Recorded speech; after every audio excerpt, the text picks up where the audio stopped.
नमस्कार मंडळी, नवीन ब्लॉगमध्ये तुमच्या सगळ्यांचं पुन्हा एकदा मनापासून स्वागत.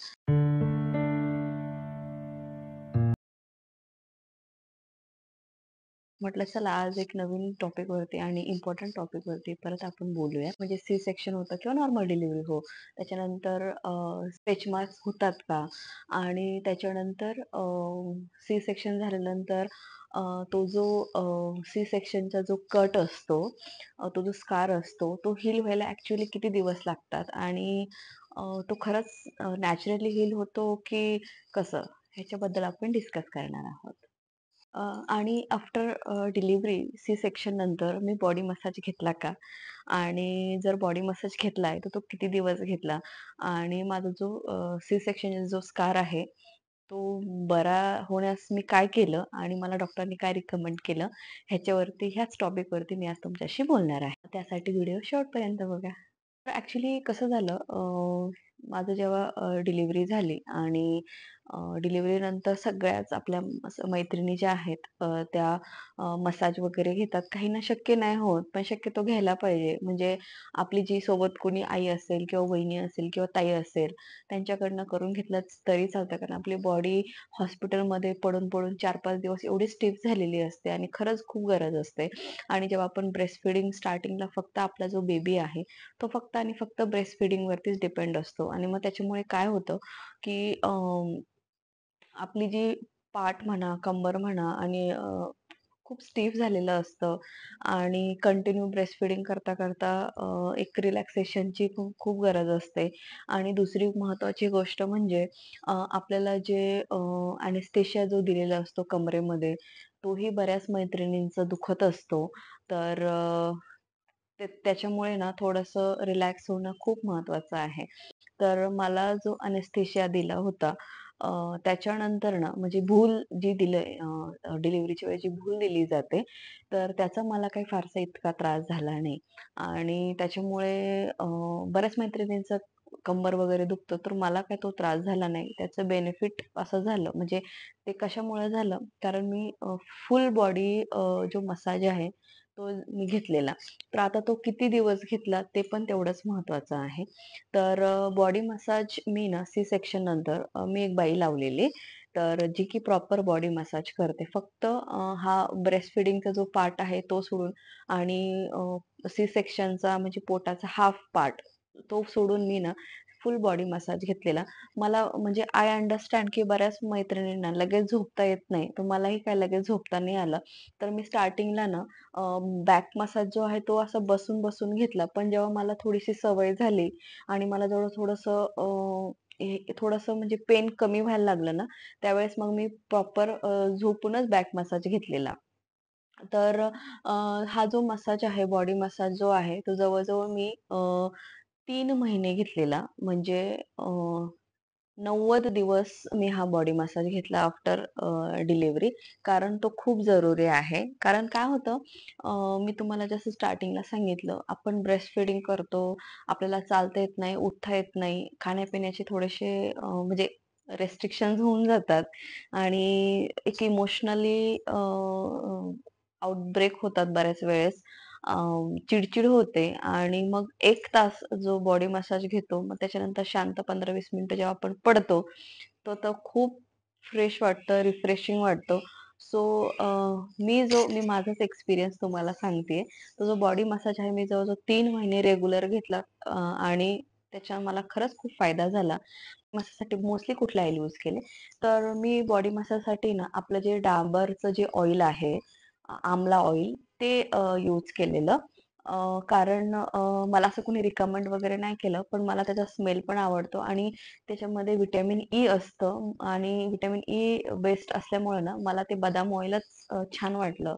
सो मी बदाम ऑइल आणि ना मॉइश्चरायझर जे आपलं Niveaचं वगैरे जे मॉइश्चरायझर आहे, त्याने हे काकू कधी-कधी ना बॉडीवरती किंवा फेसवरती असं छान ना मसाज करून द्यायच्या मला.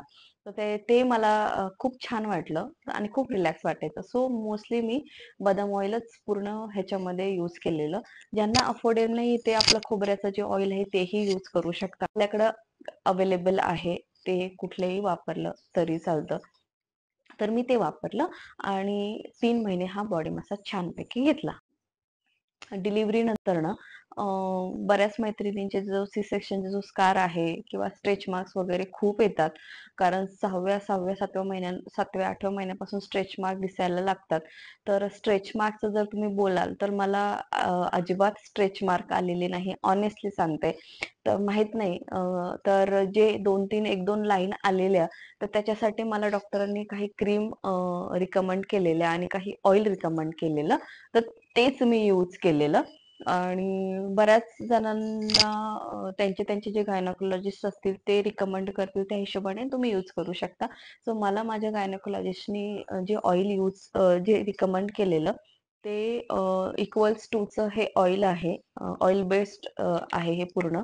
तर याच्यामध्ये अजून एक क्रीम टाकायची बॉडी फर्मिंगची ही क्रीम आहे इक्वल्स टूचीच. ते दोन्ही मिक्स करून मी पूर्ण जिथं जिथं माझे स्ट्रेच मार्क म्हणजे ऑल ओव्हर पूर्ण पोटालाच मला चोळायला सांगितलेलं आणि इतके नव्हते आलेले तर बऱ्याच वेळेस ना माझं हे रेग्युलर कधी होत नव्हतं. कधी होतं म्हणजे अंघोळ झाल्यानंतर हे लावायचे असं होतं.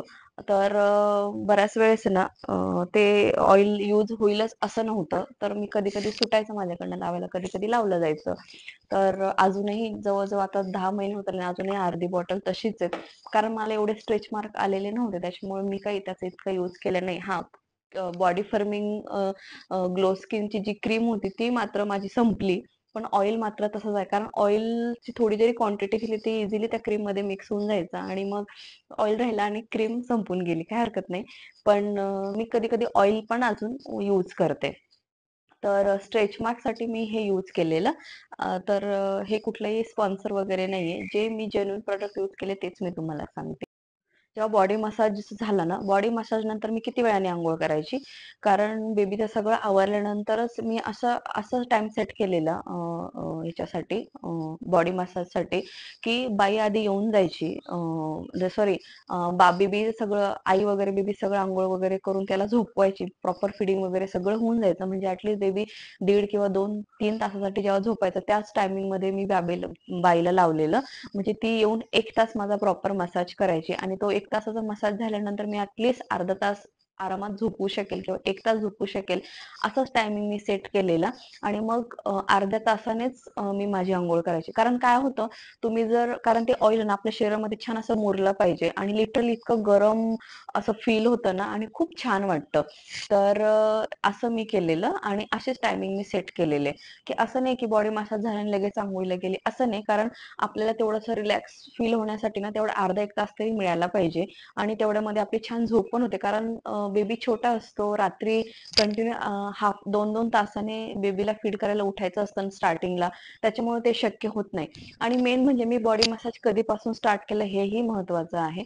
तर मी बेबी 3 महिन्यानंतर मी मसाज चालू केला. लगेच नाही केला आफ्टर डिलिव्हरी. 3 महिने झाले होते आणि 4था महिना स्टार्ट होणार होता. तेव्हा मी माझा बॉडी मसाज चालू केला आणि बेबीचा जो मसाज आहे डॉक्टरांनी सांगितलेलं की जी नाळ असते ती तुटल्यानंतरच तुम्ही अंघोळ वगैरे घाला. पण मसाज बेबीची स्किन खूप नाजूक असते. लगेच मसाज ला आम्ही नाही केलं. मग जवळ-जवळ 1 महिन्याने आम्ही त्याला हळू अगदी हलक्या हाताने मसाज करायला लागलो. तो बेबी मसाजसाठी जे ऑइल आहे ते फिगारोचं ऑइल यूज केलेलं आणि डॉक्टर म्हटले तुम्ही कुठलंही यूज करू शकता. पण आम्ही ते फिगारोचंच यूज केलेलं. तर बेबीच्या हलक्या हाताने अगदी आई मसाज करायची. एकदम असं ताणून वगैरे असलं काही केलं नाही. कारण डॉक्टरने आधी सांगितलेलं की खूप सगळं बेबीची स्किन नाजूक असते, हाडं नाजूक असतात. त्याच्यामुळे अगदी असं एकदम ताकद लावून करायची काही गरज नाही आणि ते सगळं चुकीचं आहे. त्याच्यापेक्षा अगदी छान हलक्या हाताने कारण जसं तुमचा बेबी मोठा होणार असेल, तुम्हाला जर हौस असेल, तर थोडासा मोठा झाल्यानंतर तुम्ही ते हात वगैरे त्याचे ताणवायचे किंवा काय करायचं ते करा. पण लगेचच्या लगेच नका करू, असं मला वाटतं. म्हणजे मी तर नाही केलं. बाकी तुम्ही तुम्ही गायनोकॉलॉजिस्टला किंवा तुमच्या पेडिट्रिशियनला विचारू शकता. तर बेबीसाठी पण फिगारोचं ऑइल यूज केलेलं आणि त्याचाही छान मसाज आम्ही 2 सव्वा 2 महिन्यांनी वगैरे चालू केलेला आणि माझा मसाज मी 3 महिन्यांनी चालू केला. असं आम्ही रुटीन ठेवलं होतं. ॲक्च्युअली काय होतं प्रत्येकाची बॉडी ही वेगवेगळी असते. तर काहींना 18 महिने लागतात पूर्ण सी सेक्शन हील व्हायला किंवा नॉर्मल डिलिव्हरी असेल ती हील व्हायला डॉक्टरांच्या म्हणण्यानुसार. आणि म्हणून तर आपण नेक्स्ट प्रेग्नन्सी 3 किंवा 4 महिन्यांनी वगैरे प्लॅन करत असतो. तर माझी जी सी सेक्शनचा जो स्कार आहे ना, तो 4-5 महिन्याने 4-5 महिने झाले तरी काही इतका हील झाला नव्हता. म्हणजे दुखत वगैरे नव्हता, पण तो रेडनेसची लाईन जी रेड होती त्याच्यावरती थोडासा लेयर आलेला. तर मेडिकल टर्ममध्ये त्याला एक वेगळा शब्द आहे. ते मला आता नाही सांगता येणार. तर मग मी लगेच आफ्टर 6 मंथ्सच्या आसपास आहे ना, मला जेव्हा असं वाटलं की हे डॉक्टरना दाखवायला पाहिजे गायनेकोलॉजिस्टला, सो मी लगेच त्यांच्याकडे दिली. तर त्यांनी मला ना एक क्रीम लगेच त्यावेळेस लावायला दिलेली. तर ही होती प्लॅसेंटा एक्स्ट्रॅक्ट क्रीम, म्हणजे प्लॅसेंटिक्स क्रीम म्हणून ही जी क्रीम आहे, तर ही मला त्यांनी लावायला दिलेली त्या स्कार वरती. आणि त्याच्यानंतर मी आणि सकाळी अंघोळ झाल्यानंतर ती लावायची होती. तर मी ती रोज फॉलो केलं. पण कधी कधी फक्त मिस झालेलं, तसं मी रोजच फॉलो केलं, कारण ते तेवढंच इम्पॉर्टंट आहे आपलं स्कार बरा होणं किंवा त्रास नको व्हायला म्हणून. पण काही 2-3 महिन्यांनी ना त्याला काय असा फरक नाही पडला आणि मध्ये मध्ये मला ना अशी खाज यायला लागली. म्हणून ना मी परत गायनेकोलॉजिस्टला दाखवायला गेली. तर मग त्यांनी मला ना ही दुसरी क्रीम रिकमेंड केली. स्का केलो केअर ब्लॅक स्पॉट आणि स्ट्रेच मार्क स्कार केलॉइड्स म्हणून. तर इथं स्ट्रेच मार्क जरी लिहिले, त्यांनी मला फक्त त्या स्कार वरतीच लावायला सांगितलेले. ही केलो केअर जी आहे ही वापरली. तर आणि ह्याचा मला खरंच यूज झाला, म्हणजे इफेक्ट जाणवायला लागला. तर आत्ताची जर माझी कंडिशन तुम्ही बघा, तर तो स्कार आहे एवढाच हील व्हायचा राहिला. म्हणजे एवढाचा जो स्कार असेल, तर आतापर्यंत ही एवढासाच राहिलेला आहे. तो पण दुखत वगैरे नाही, काही नाही, काही त्रास नाही. कारण मी एकदम 5व्या महिन्यानंतर प्रॉपर बाहेर वॉकला वगैरे जायला लागली. आणि मला काही, म्हणजे त्याच्यानंतर मला काही त्रास नाही झाला. आणि मला ह्या क्रीमपेक्षा ना मला ह्या क्रीमचा जास्त इफेक्ट जाणवला. आणि मी अजूनही ही क्रीम यूज करतेय. कारण जे थोडासा जो स्कार राहिलेला आहे, तर याचं ना त्याचं ब्लॅक स्पॉट वगैरे सगळं हील होतं. म्हणजे स्किन आपल्यासारखी नॉर्मल होते, पोटाची जशी स्किन आहे तशी. म्हणून मी अजूनही ही क्रीम यूज करते. आता ही संपत आली तरी मी दुसरी ऑर्डर करेल आणि ही अजूनही यूज करणार आहे. याचा काही असा साईड इफेक्ट वगैरे काही मला वाटला नाही. आणि त्या पहिल्याचाही काही साईड इफेक्ट वाटला नाही. पण एवढंच की पहिल्याचा मला एवढा इफेक्ट जाणवला नाही, जो की मला ह्या सेकंड केलो केअरचा जास्त इफेक्ट जाणवला. जो स्कार आहे सी सेक्शनचा, तो माझा आता छान हील होतोय आणि काहीच प्रॉब्लेम येत नाहीये आणि सगळं छान होतंय. आणि ती जी क्रीम मी अजूनही कंटिन्यू करते, म्हणजे अजूनही अंघोळ झाल्यानंतर मी लावते आणि म्हणजे यूज करते, असं थोडक्यात मला सांगायचं होतं. व्हिडिओमध्ये मी अजून छान एक व्हिडिओ घेऊन येईल. तर हा जर व्हिडिओ आवडला असेल तर चॅनलला सबस्क्राईब करा, शेअर करा, कमेंट्स करा आणि लाईक पण करून जा. आणि सबस्क्राईब तर नक्की करून जा जर व्हिडिओ खरंच इन्फॉर्मेटिव्ह वाटला असेल तर. आणि याच्यानंतरचा जो व्हिडिओ असणार आहे, तो मी माझा एक वेगळा एक्सपिरियन्स तुमच्याशी शेअर करणार आहे. तो तुम्हाला नेक्स्ट व्हिडिओमध्ये नक्की समजेल. तर चलो, बाय बाय.